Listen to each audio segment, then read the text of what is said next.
काय भारी दिसतंय हे पिठलं, एक नंबर, एकदम जबरदस्त. बघता क्षणी तोंडाला पाणी सुटेल अशी ही रेसिपी आहे. कमी साहित्यात आणि झटपट होणारी अशी ही रेसिपी एक नंबर. काही ठिकाणी याला झुणकाही म्हणतात. तुमच्याकडे काय म्हणतात कमेंट बॉक्समध्ये नक्की सांगा. चला तर मग साहित्य बघून घेऊयात. या ठिकाणी मी अर्धा कप बेसन घेतलेला आहे. त्यानंतर 2 मीडियम साईजचे कांदे बारीक कट करून घेतलेले आहे. 5-6 कढीपत्त्याची पानं घेतलेली आहेत. त्याचबरोबर हिरवी कोथिंबीरही घेतलेली आहे कट करून. 2 ते 3 हिरव्या मिरच्यांचे बारीक काप करून घेतले आहे. अर्धा टीस्पून जिरे घेतलेले आहे. त्याचबरोबर अर्धा टीस्पून मोहरी घेतलेली आहे. अर्धा चमचा हळद पावडर घेतली. चवीनुसार मीठ आहे. आता आपले साहित्य तर बघून झाले. त्याचबरोबर आता आपण रेसिपीला सुरुवात करूयात. इथे मी एक कढई घेऊन त्यामध्ये तेल टाकून घेते आहे. तेल छान गरम झाले की त्यामध्ये टाकूयात मोहरी. मोहरी छान तडतडली की त्यामध्ये लगेच टाकून घ्यायचे आहे जिरे. जिरे छान फुलले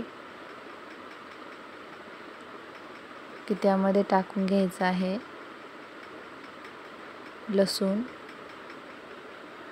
लसूण चांगला ब्राऊन होईपर्यंत फ्राय करायचा आहे आणि मधून तो हलवायचा आहे, म्हणजे लसूण सगळ्या बाजूनी लालसर रंगावर परतला जातो. लसूण छान परतला की भाजीला खूप छान चव येते.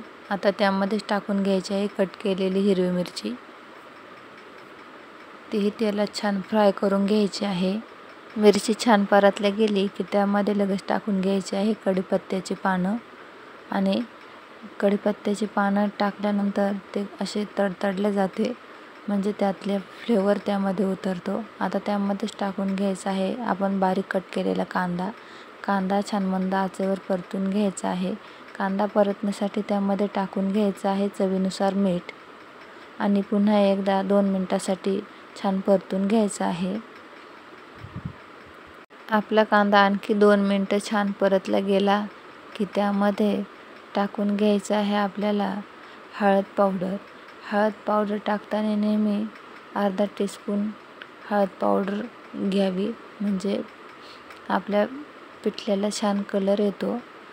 आणि आता त्यानंतर आपण जे बेसन घेतलं आहे त्यामध्ये पाणी टाकून ते छान फेटून घ्यायचं आहे, म्हणजे त्याने गुठळ्या मोडल्या जातात. त्यानंतर ते बेसन या वाटणामध्ये टाकून असं एकसारखं टेक्स्चर येईपर्यंत ते बेसन हलवत जायचं आहे.